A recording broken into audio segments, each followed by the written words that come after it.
The Nile is 4,258 miles long and is believed to be the longest river in the world.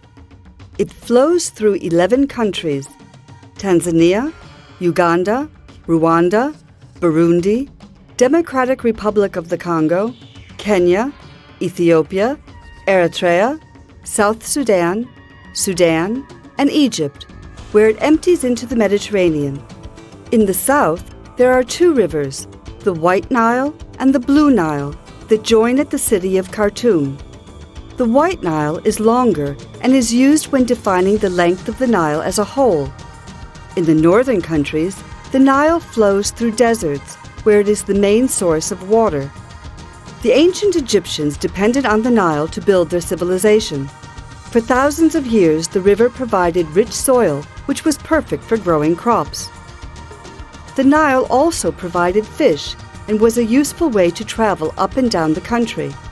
Along the river grows the papyrus plant, which the ancient Egyptians used to create one of the first writing materials.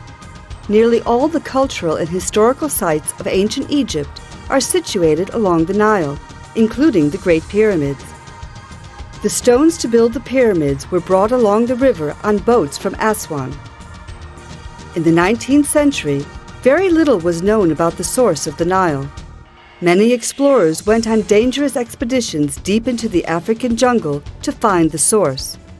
John Hanning Speke had heard tales of large lakes reported to be the source. In 1856, he became the first European to visit Lake Victoria, the second largest lake in the world, and he named it after the Queen. He believed it to be the source, and it certainly provides the Nile with most of its water, but the true source is now considered to be further south. Today, the Nile is still an important river. The area where the river meets the Mediterranean is called the Nile Delta, and it is green and fertile. It covers about 150 miles of the coastline, and half of the population of Egypt lives there.